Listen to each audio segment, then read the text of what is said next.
Chào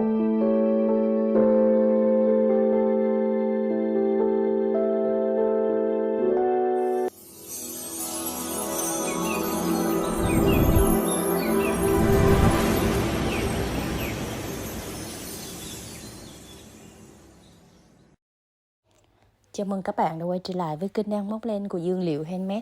Video này mình sẽ hướng dẫn bạn móc một chậu hoa cúc 2 tầng. Nhìn rất là xinh vì mẫu hoa này mình có thể mix màu và phối được khá là nhiều màu. Chỉ cần chúng ta chuẩn bị 3 tông màu như thế này. Màu vàng luôn luôn là các bạn phối màu nhụy nha, màu xanh và màu hồng hoặc màu trắng. Chúng ta làm phần cánh hoa. Chuẩn bị trên mình kim 2.5mm, một ít bông gòn. Rồi kéo cắt kẽm nẹp lá và kẽm nẹp cành, có hai loại luôn để chúng ta làm hoa cành và hoa chậu ha. Rồi thì toàn bộ những nguyên liệu mình vừa giới thiệu đều có bán ở shop. Các bạn mua len bằng cách làm mở và bài mô tả. Mình có để link mua hàng, link Shopee, Lazada hoặc TikTok để các bạn kích vào link đó chúng ta chọn mua những nguyên liệu ha. Rồi bây giờ chúng ta sẽ móc phần nhụy hoa trước. Các bạn tạo cho mình một vòng tròn ma thuật, móc lên một mũi móc xích. Rồi móc vào trong vòng tròn ma thuật này 6 mũi đơn. 1 2 3 4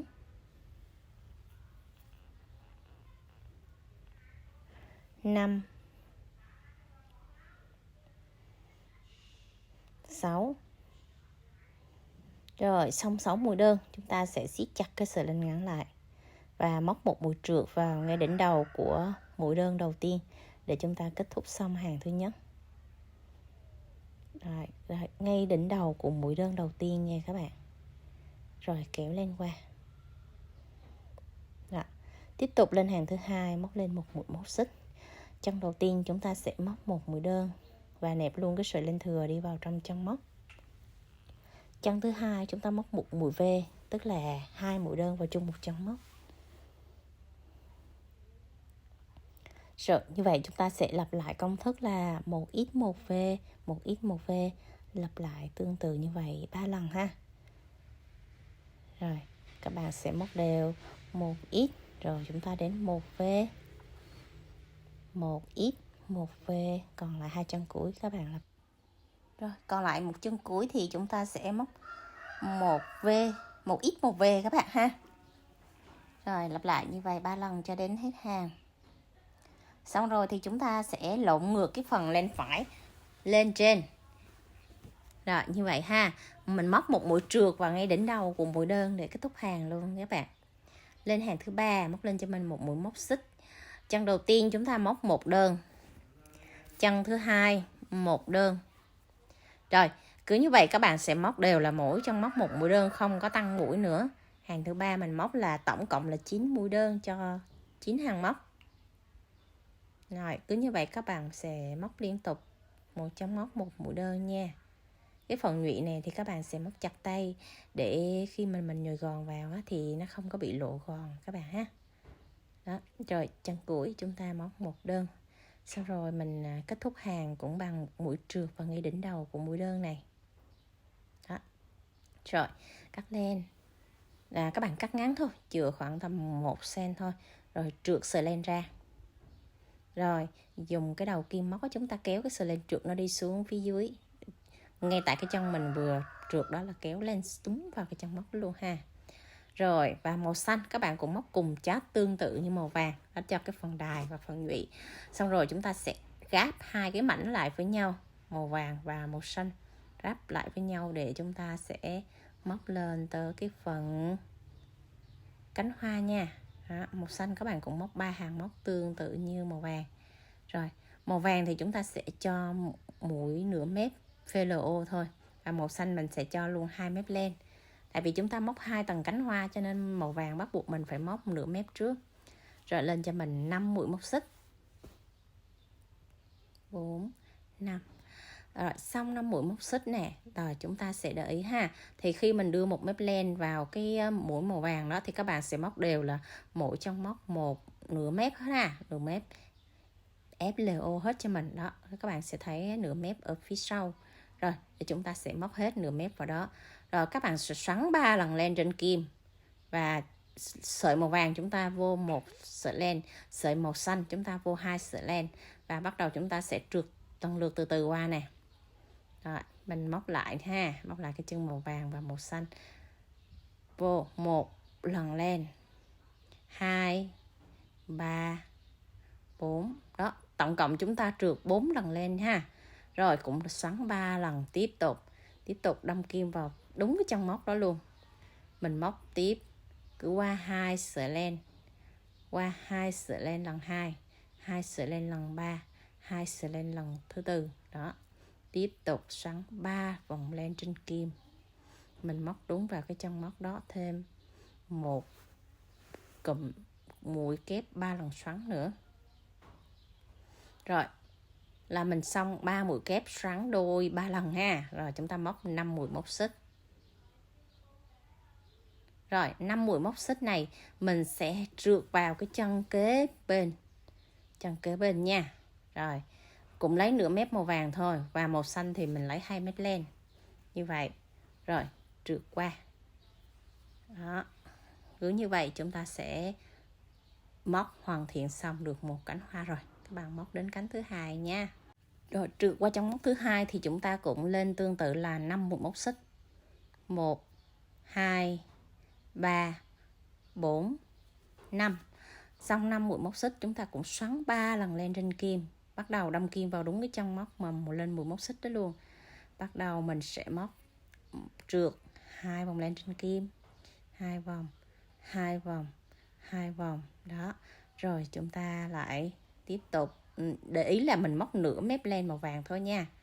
Rồi tiếp tục chúng ta xoắn 3 lần lên trên kim, móc tiếp 1 lần trượt, 2 lần trượt, 3 lần, 4 lần. Đó, tiếp tục tới mũi kép xoắn thứ ba. 1 lần, 2 lần, 3 lần, 4 lần. Xong 4 lần xoắn chúng ta sẽ móc 5 mũi móc xích. 3, 4, 5. Rồi trượt mũi vào chân kế bên. Luôn luôn màu vàng mình chỉ chọn nửa mép FLO thôi. Rồi. Rồi bên màu xanh chúng ta sẽ lấy 2 mép các bạn ha. Rồi trượt mũi qua để bắt đầu tới cánh thứ ba. Đó, mình đã hoàn thiện xong 2 cánh, thì 7 cánh còn lại các bạn cũng móc tương tự công thức giống như 2 cánh vừa rồi ha các bạn. Rồi thì mình móc đến cánh thứ 7 thì chúng ta sẽ dừng lại để mình cho gòn vào cái phần nhụy này ha. Đó, thì phần gòn nó rất là ít, các bạn cho vừa đủ. Chúng ta dùng cái đầu nhọn của mũi kéo hoặc là cái nhíp á, mình nhồi gòn vào cho nó được nhiều và nó nhanh. Đó, như vậy sẽ rất là tiện các bạn. Rồi cho nó căng hết cái phần nhụy, xong rồi chúng ta sẽ móc tiếp. Rồi mình đã móc đến cánh cuối cùng. Thì để tiếp giáp với cái cánh đầu tiên, chúng ta cũng hạ xuống là 5 mũi móc xích nè. Rồi xong rồi mình sẽ móc một mũi trượt vào ngay đỉnh đầu của mũi xích đầu tiên của cánh hoa thứ nhất. Rồi trượt tức là kéo hết lên qua các bạn nhé. Rồi như vậy là chúng ta đã xong 9 cánh hoa ở tầng thứ hai. Bây giờ chúng ta sẽ móc tiếp một lớp cánh nữa, thì mình sẽ trượt cái mũi nó so le so với cánh thứ nhất. Ví dụ cánh thứ nhất mà cái mũi nó đang xích chồng nhau, thì cánh thứ hai mình sẽ tiến tới một mũi để mình trượt mũi lên nửa mép của màu vàng đó, để mình móc tầng thứ hai cho nó so le đó các bạn. Rồi bắt đầu mình cũng lên 5 mũi móc xích nha. Rồi bắt đầu chúng ta cũng móc tương tự giống như tầng hoa của cánh thứ nhất, thì cánh thứ hai chúng ta cũng móc tương tự như vậy. Các bạn cũng lấy len và xoắn 5 vòng và cũng móc 9 cánh giống như tầng thứ nhất nha. Và đây là chúng ta lấy nửa mép len còn lại của sợi màu vàng để mình móc lên phần cánh. Đó, mình đang thực hiện cánh thứ nhất, thì các bạn cũng xoắn 3 vòng len trên kim và thực hiện trượt 4 lần len. Mỗi lần trượt là 2 sợi len. Rồi cứ như vậy các bạn lặp lại tương tự cho mình mũi kép xoắn thứ ba. Và mũi kép xoắn này nhớ là móc chặt tay các bạn ha, thì cái cánh của mình nó mới nở xòe, nó không có bị giấm. tất cả cái cánh hoa đều phải móc chặt tay. Rồi 3 mũi kép ra ha, chúng ta hạ xuống 5 mũi móc xích này. Rồi trượt một mũi trượt qua cánh kế tiếp. Đây, trượt mũi qua cánh kế tiếp nha. Rồi bắt đầu chúng ta lên tiếp cánh tiếp theo đó. Móc xong mình sẽ bẻ cái cánh nó ra cho nó nở cúp như vậy, nhìn nó rất là dễ thương đó các bạn. Xong mình đã móc tới cánh thứ 9 rồi, là xong tầng hoa rồi đó. Thì cũng trượt mũi nè, 1 2 3 4 5. Trượt mũi vào cái cánh đầu tiên nha các bạn. Đó, cánh đầu tiên đây, chúng ta sẽ trượt mũi vào ngay cái mũi móc xích của cánh đầu tiên để kết thúc xong một cái bông hoa. Rồi mình sẽ cắt len có chiều dài cỡ tầm là 5 cm. Đó, như vậy ha. Rồi kéo sợi len ra và dùng cái đầu nhọn của cái kim móc chúng ta sẽ đẩy cái sợi len đó xuống phía dưới. Mình trượt ở cái trong móc nào thì chúng ta sẽ đưa kim móc vô đúng cái trong móc đó để mình kéo cái sợi len nó xuống dưới và giấu nó đi vào bên trong cánh hoa luôn. Có thể dùng kim khâu len hoặc là kim móc để mình giấu len ha. Đây mình sẽ hướng dẫn các bạn dùng kim móc để chúng ta giấu len này. Đây. Đó, các bạn sẽ luồn 2 chân móc để chúng ta trượt mũi và kéo sợi len qua. Tiếp tục 2 chân móc để chúng ta kéo sợi len qua nữa. Cứ như vậy là các bạn đã giấu xong, hoàn thiện được cái sợi len thừa rồi ha. Rồi mình thực hiện cắt len. Rồi nắn chỉnh bẻ cái cánh hoa cho nó nở ra các bạn ha. Lúc mình móc thì nó hơi dúm, mình sẽ bẻ ngược, nó úp nó lại để cho cái cánh nó được nở ra, nhìn cho bông hoa nó xinh xắn, nó dễ thương. Đó, như vậy các bạn ha. Chỉnh hết 9 cánh tầng thứ nhất, qua tới 9 cánh tầng thứ hai chúng ta cũng chỉnh tương tự như vậy để cho hoa nó nở bung đều ra. Đó, và bắt đầu chúng ta sẽ móc đến phần búp hoa. Đây, thì búp hoa các bạn sẽ tạo cho mình một vòng tròn ma thuật. Rồi móc lên 2 mũi móc xích. Móc vào trong cái vòng tròn ma thuật này 12 mũi kép nha. Và 12 mũi kép này chặt tay. Chiều cao của 12 mũi kép bằng chiều cao của 2 mũi móc xích. Chứ không kéo quá cao thì cái búp của mình sẽ bị nở to quá. Đó, rồi các bạn móc lần lượt cho mình tổng là 12 mũi kép nha. 6 7 8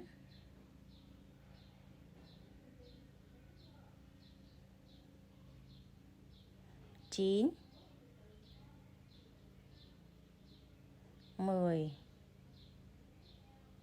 11 12. Rồi mình sẽ trượt mũi vào cái chân móc đầu tiên của mũi kép. Đó, úp cái sợi len lại ha, úp cái sợi len các phần thuận nó quay qua phía bên ngoài. Đó, và trượt len vào đỉnh đầu của mũi kép này. Rồi kéo lên qua. Đó, sau đó mình sẽ nắn ra tròn, siết chặt cái sợi len ngắn để cho cái mũi móc, cái lỗ nó khỏi bị hở các bạn ha. Đó, như vậy nha. Rồi tiếp tục chúng ta dùng cái sợi len màu xanh để mình móc vào. Nó tượng trưng cho màu xanh là cái phần đài hoa đó, còn màu hồng là cái phần cánh hoa để nó nở ra nó thành một cái búp hoa. Rồi phần màu xanh thì chúng ta sẽ móc lên 2 mũi móc xích. Rồi móc vào chân đầu tiên này một mũi kép chờ. Tiếp tục tới chân thứ hai chúng ta móc tiếp một mũi kép chờ nữa. Như vậy là chúng ta sẽ móc một mũi giảm đó các bạn. Đó, 2 mũi kép tụm lại với nhau thì gọi là mũi kép giảm. Rồi cứ như vậy các bạn sẽ thực hiện 12 mũi kép, mình sẽ giảm thành còn 6 mũi ha. Đó. Móc lần lượt tương tự các chân móc. Chúng ta sẽ 2 chân chúng ta sẽ giảm lại còn 1. Rồi, cắt sợi len màu hồng đi các bạn nha. Bắt đầu mình sẽ làm tiếp qua tới chân thứ 5 và chân thứ 6. Rồi, mũi kép các bạn móc ngắn tay ở đoạn này lại thôi nha. Rồi, trượt qua. Đó, tiếp tục chúng ta thực hiện tiếp các chân móc, thực hiện mũi giảm luôn. Rồi, giảm mũi lại cho mình. Đây, còn lại các chân cuối các bạn cũng thực hiện tương tự.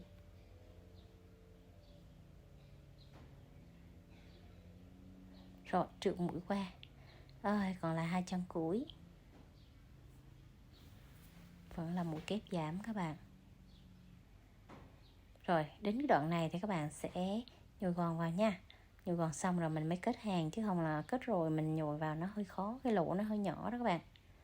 Rồi cho một lượng gòn nhỏ vừa phải thôi, để cho cái búp nó vừa đủ nở tròn đều thôi, chứ không quá căng thì nó sẽ bị lộ gòn. Rồi dùng cái đầu nhọn của chiếc kéo để chúng ta đẩy gòn vào nhé. Rồi sau khi cho gòn tròn đều xong thì các bạn sẽ móc một mũi trượt vào ngay đỉnh đầu của mũi kép giảm này. Đó, trượt lên qua thì tự động cái búp của mình nó sẽ tròn rất là đẹp. Rồi như vậy thì các bạn sẽ cắt lên và khâu rút đúng không? Thì nó sẽ hơi khó vô kẽm, thì mình sẽ hướng dẫn các bạn cách khỏi khâu rút. Thì ở đây là có 6 chân móc, thì các bạn đếm này: một chân thứ nhất, chân thứ hai, chân thứ ba. Rồi móc vào chân thứ ba này cho mình một mũi trượt. Trượt lại chân thứ nhất để là cái vòng tròn này nó đã khép kín lại rồi. Đó, như vậy xong các bạn đẩy sợi len ra. Đó, là rút lại cái là tự nhộn nó tròn luôn. Tí nữa mình vô kẽm cái mình quấn cái sợi len là cái búp của mình nó khá là tròn. Đó, cái búp các bạn phải móc cực kỳ chặt tay nè, và phải thật là tròn như mình như vậy á, thì nó lên nó mới cưng cái búp các bạn ha. Đó, thì cho kẽm vào ngay cái đoạn ở dưới là mình quấn là nó rất là đẹp. Rồi bắt đầu tới móc chiếc lá các bạn nha. Tạo cho mình một nút thắt. Rồi khởi tạo cho mình 15 mũi móc xích. 1 2 3 4 5 6 8 9 10 11 12 13 14 15. Rồi dùng một đoạn kẽm có chiều dài có tầm là 18 cm. Thì đoạn kẽm này chúng ta cắt làm 4 á, là nó ra đúng cái chiều dài mình mong muốn đó các bạn. Rồi chúng ta sẽ nẹp cái sợi len này đi vào trong hàng móc luôn. Chân đầu tiên chúng ta sẽ móc một mũi đơn. Chân thứ hai tiếp tục một mũi đơn.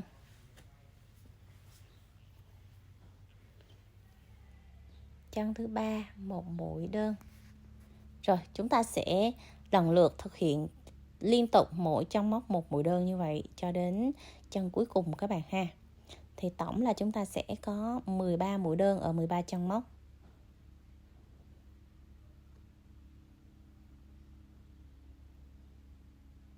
Rồi cái này các bạn móc chặt tay ha, để cái đoạn kẽm mình nẹp vào nó không có bị hở lỗ.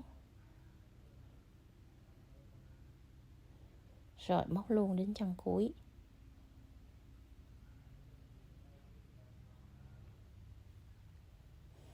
Rồi đến chân cuối này thì các bạn sẽ thực hiện cho mình là 3 mũi đơn vào chung một chân móc. Mình ký hiệu là chữ V kép ha. Rồi một đơn rồi thì các bạn sẽ thực hiện tiếp cho mình 2 mũi đơn. Tiếp tục vào ngay cái chân cuối cùng nữa là thành 3 đơn nhé.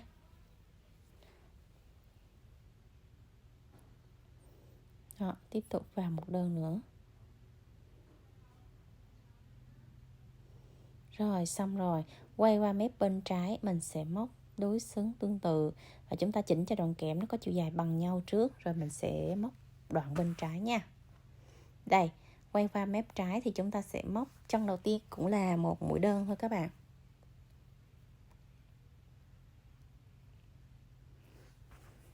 Tiếp tục chân thứ hai một đơn. Chân 3 một đơn. Cứ như vậy các bạn sẽ lặp lại là mỗi chân móc một mũi đơn cho đến chân cuối cùng ha. Rồi đến chân cuối chỉnh cho chiếc lá của mình nó thẳng và nó nhỏ lại ha. Nếu nó bị hở thì mình sẽ bóp cho kẽm nó siết vào. Rồi sợi len nó đang ở trên kim đúng không các bạn? Đang ở trên đoạn kẽm. Đó, mình móc thêm một chân cuối. Rồi vòng cái sợi len nó xuống phía dưới đoạn kẽm ha. Rồi quay qua đây móc một mũi trượt. Như vậy là nó sẽ không có bị hở kẽm. Mình vòng như vậy là sợi len nó sẽ che đoạn kẽm đi, nó không có bị hở kẽm ha các bạn. Đó. Rồi tiếp tục vòng lên một vòng, chúng ta móc lên một mũi ốc xích. Đó, để cái sợi len nó che đoạn kẽm lại ha. Chiếc lá này nó sẽ chia thành 4 cụm. thì cụm thứ nhất chúng ta sẽ móc một đơn, một nửa kép, một kép, kép ngắn tay thôi các bạn, và một kép tiếp theo cũng kéo ngắn tay thôi ha. Đây, ngắn tay tức là cái mũi kép nó các bạn móc thấp thôi đó, các gọi là ngắn tay ha. Rồi 2 mũi kép liên tục ở 2 chân móc, sau đó chúng ta lên 4 mũi móc xích nè. Rồi quay lại thì nó còn 3 chân móc, các bạn sẽ móc vào đây một mũi trượt đầu tiên nè, SL, mũi trượt nha. Chân tiếp theo là một mũi đơn, chân tiếp theo là mũi nửa kép, xong rồi mình sẽ móc một mũi trượt, mũi nửa kép hoặc mũi kép cũng được các bạn ha.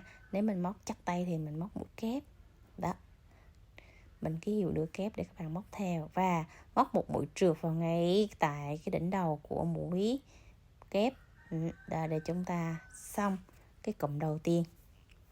Tiếp tục qua tới cụm thứ hai, chúng ta sẽ móc một mũi trượt nè,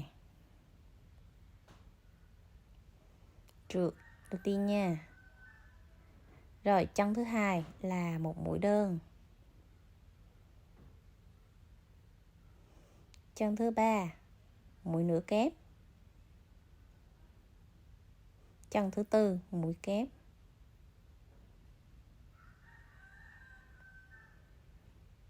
Rồi chúng ta cũng lên 4 mũi móc xích nè. Rồi còn lại 3 chân móc, chúng ta trượt mũi đầu tiên, mũi thứ hai là mũi đơn, mũi thứ ba nửa kép. Rồi mình móc một mũi trượt vào ngay đỉnh đầu của mũi kép này, trượt lại là chúng ta xong cụm thứ hai. Cụm thứ hai thì tương tự như cụm thứ nhất vậy ha. Tiếp theo lên cụm thứ ba thì chúng ta sẽ móc đổi công thức nhỏ hơn, giảm size nhỏ lại. Rồi mũi thứ ba chúng ta sẽ móc vào đây một mũi trượt trước này, cụm thứ ba móc một mũi trượt. Chân tiếp theo chúng ta móc một mũi đơn, chân tiếp theo chúng ta móc một mũi nửa kép. Rồi bắt đầu chúng ta lên 3 mũi móc xích nha. Xong 3 mũi móc xích chúng ta trượt vào chân thứ hai một mũi trượt, chân tiếp theo một mũi đơn. Rồi trượt vào chân mũi nửa kép mình vừa móc lúc nãy ha, trượt vào đây là xong cụm thứ ba. Đó, mình có 3 cụm và nó sẽ giảm ở cụm thứ ba, giảm nhỏ xuống đó, giảm lại từ từ đó các bạn.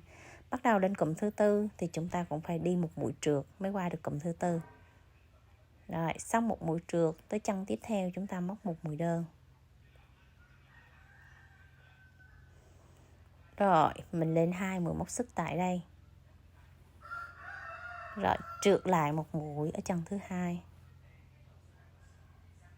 Đây, trượt qua. Rồi trượt lại một mũi ở mũi X mình vừa khởi tạo lúc nãy, trượt mũi qua. Rồi xong ở cụm thứ tư ha. Tiếp tục lên tới cái đầu nhọn của chiếc lá thì chúng ta sẽ móc một mũi trượt trước nè, một mũi trượt để qua đổi chân tiếp theo. Rồi qua tới chân tiếp theo chúng ta móc một đơn. Rồi tại đây chúng ta tạo mũi bông do bằng cách lên 2 mũi móc xích, móc một mũi trượt vào ngay chân móc thứ hai đây để chúng ta tạo mũi bông dâu nhọn. Siết chặt ha, khúc này móc chặt tay. Rồi tiếp tục móc một mũi đơn vào ngay cái chân móc đó luôn các bạn. Rồi bắt đầu chúng ta trượt mũi qua phía bên mép trái. Đó là đã kết thúc xong cái đỉnh nhọn ha. Rồi bắt đầu qua tới mép bên trái mình sẽ móc đối xứng tương tự như mép bên phải, vừa đối xứng mà vừa ngược lại. Thì chân đầu tiên này chúng ta sẽ móc tiếp một mũi trượt để thực hiện tiếp tới cụm tiếp theo. Lên cho mình 2 mũi móc xích nè, móc một mũi trượt vào mũi móc xích thứ hai. Đây, trượt mũi vào mũi móc xích thứ hai nha. Rồi chặt tay các bạn. Rồi móc một mũi đơn vào ngay cái đỉnh của mình vừa lên mũi móc xích đó, móc mũi đơn vào đây. Rồi xong cánh đầu tiên nhỏ thứ nhất mình sẽ đối xứng qua, thì thấy nó đối xứng hai cái chân móc vừa ok là mình thấy đạt rồi ha. Bắt đầu lên tới cụm thứ hai. Cụm thứ hai là chúng ta sẽ khởi tạo 3 mũi móc xích tại vị trí này. Rồi xong 3 mũi móc xích chúng ta sẽ trượt vào chân thứ hai. Trượt vào chân thứ hai ở đây một mũi, và chân thứ nhất chúng ta sẽ móc một mũi đơn, và chân cuối mình sẽ móc một mũi nửa kép ở đây. Rồi xong, tiếp tục tới chân tiếp theo chúng ta sẽ móc tiếp vào đây một mũi đơn. Rồi chân tiếp theo là một mũi trượt, thì các bạn sẽ hình dung nó sẽ ngược với mép bên phải đó, cho nên là các bạn sẽ móc theo thứ tự nó ngược với bên phải nha. Rồi tiếp tục qua cánh thứ 3. Thì cánh thứ 3 các bạn móc tiếp theo thì các bạn phải trượt một mũi rồi chúng ta mới móc tiếp ha. Rồi lên 4 mũi móc xích. Rồi chân đầu tiên chúng ta bỏ chân thứ hai, móc một mũi trượt nè.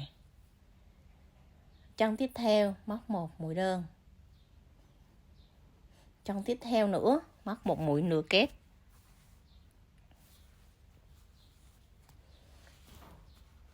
Rồi chân tiếp theo nữa là một mũi kép đâm luôn vào đúng cái chân mà chúng ta lên mũi móc xích đó các bạn ha. Đó là mình đã xong ra phần ria rồi nè. Bây giờ mình hạ xuống nè. Hạ xuống là mũi kép nha. Xong mũi kép rồi tới mũi nửa kép. Rồi đến mũi đơn. Và cuối cùng là mũi trượt. Đã kết thúc xong cái cánh thứ 3. Đó, các bạn giống qua các bạn thấy nó đối xứng thì chúng ta mới gọi là móc đúng nha. Rồi, tiếp tục bây giờ lên cánh thứ 4. Chúng ta lên 4 mũi móc xích. 1 2 3 4. Bỏ chân đầu tiên móc vào chân thứ hai cho mình một mũi trượt nè. Chân thứ 3 một mũi đơn. Đó, rồi tiếp tục tới mũi nửa kép. Và chân cuối cùng là mũi kép. Đó, nó phải đi theo trình tự như vậy thì cái cánh của mình nó mới có cái độ giảm từ từ. Rồi còn lại 3 chân móc ở đây các bạn sẽ thực hiện mũi kép nè. Mũi tiếp theo là mũi nửa kép.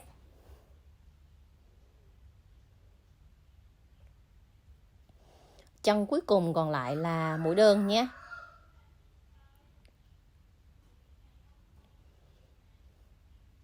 Rồi. Đây, cái sợi len nó đang trên cái đoạn kẽm thì mình vòng cái sợi len xuống phía dưới đoạn kẽm cho mình nha. Rồi, móc một mũi trượt vào ngay đỉnh đầu của mũi đơn bên mép phải này. Đó, xong rồi, vòng sợi len lại lên trên một cái, móc cho mình một mũi móc xích nữa. Thì như vậy là chúng ta mới có thể là che được cái đoạn kẽm, nó không có bị hở kẽm ở phía dưới. Đó, các bạn lặp lại các bạn thấy không? Nó không có một đoạn kẽm nào hở hết. Và siết chặt cái sợi len này chúng ta sẽ bắt đầu quấn nè. Đó là cái thủ thuật để khi mình móc lá mà nó không bị hở kẽm. Đối với các bạn thợ thì các bạn lưu ý ở đoạn này kỹ cho mình ha. Tuy là một vòng lên một vòng xuống nó hơi khó nhớ, nhưng mà các bạn chỉ cần thực hiện đúng như video mình hướng dẫn là chiếc lá của mình móc xong ra không có bị tuột kẽm, hở kẽm ngay tại vị trí tiếp xúc kẽm và len.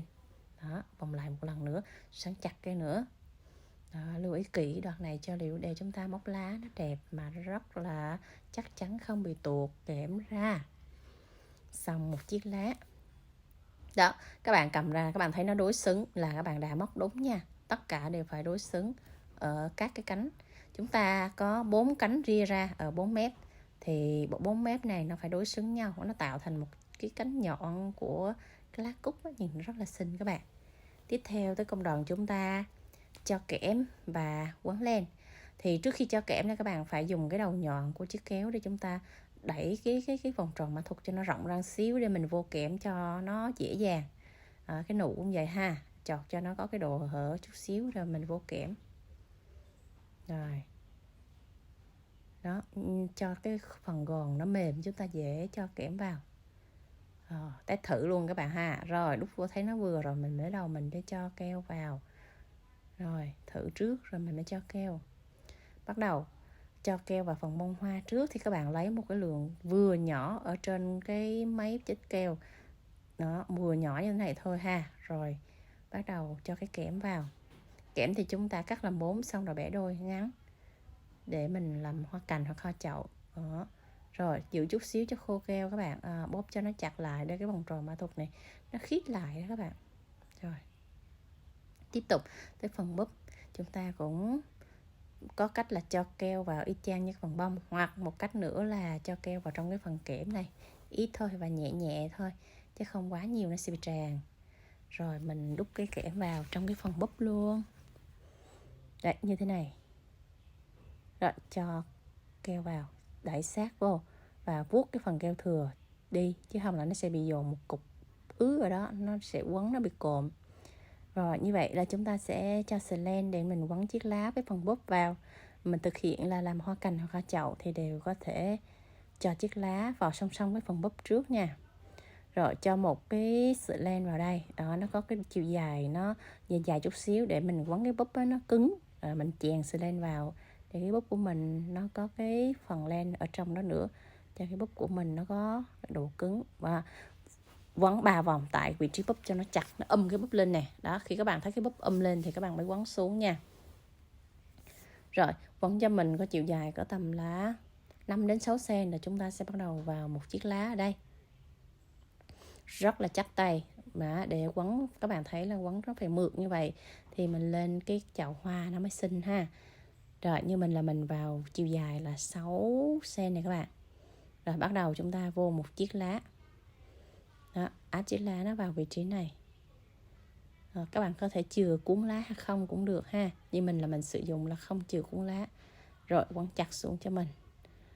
Đó, các bạn quấn thêm chiều dài khoảng tầm là 4 đến 5 cm nữa thì chúng ta sẽ dừng lại để mình nẹp kẽm mình vào hoa cành. Còn hoa chậu thì các bạn sẽ phân bổ làm sao cho chiều dài của cái hoa và cái chậu nó cân đối tương xứng nhau. Đây, các bạn nẹp thêm một cái bông vào tại vị trí này và đưa một cái kẽm vào đây thì chúng ta sẽ quấn xuống. Chiều dài cái kẽm của khoảng là 30 cm nữa là chúng ta quấn hết xuống là thành một cành hoa thì sẽ có đủ là 2 lá, một búp và một bông. Rồi các bạn quấn hết xuống là chúng ta có một cái cành hoa nha. Còn đối với hoa chậu thì các bạn sẽ quấn rời từng bông và từng búp như thế này. Rồi lát nữa mình sẽ hướng dẫn các bạn cách để lên một cái chậu ha. Rồi các bạn quấn hết lên luôn cho mình. Xong rồi xoắn thêm một đoạn nữa cho nó có chiều dài, cho nó vững cái búp của mình nó không có bị lắc. Tại vì mình dùng kẽm mềm ấy, cho nên mình xoắn phải thiệt là chặt tay để cái kẽm nó không có bị yếu cái phần búp. Rồi xoắn lên cho thật là chặt lại ha. Một lần nữa đó. Rồi cắt len đi. Đối với trên một cái chậu hoa thì các bạn phải chuẩn bị cho mình tổng là 2 búp hoa và 3 bông hoa. Có thể là chúng ta làm một màu hoặc mix màu cũng được đó. Và mình phải cho vào 2 cái búp để đều cho lá hết các bạn ha. Rồi bông hoa thì mình cho là một bông có lá và 2 bông không lá đó. Thì như thế này mình đã cột lên thành một chùm. Tổng một chậu chúng ta sẽ có là 2, 4, 7 chiếc lá nha. 7 chiếc lá, 2 búp và 3 bông đó. Các bạn sẽ phân bổ nó bố cục sao cho nó đối xứng thành một cái chậu hoa xum xuê và có thể là mix màu. Trên cái chậu hoa của mình nó cũng rất là xinh. Và trừ cái cùi cắm vào đây là 4 cm. Mình sẽ có cái chiếc chậu cute này mình cắm vào nữa là xong. Đó, mình sẽ có một cái bình hoa xinh xinh để các bạn làm việc rất là dễ thương. Rồi mình chúc các bạn móc thành công nha. Nếu có đoạn nào chưa hiểu thì các bạn cứ bình luận ở phía bên dưới, mình sẽ trả lời các bạn. Rồi bye bye, hẹn gặp lại các bạn ở những video sau nha. See you.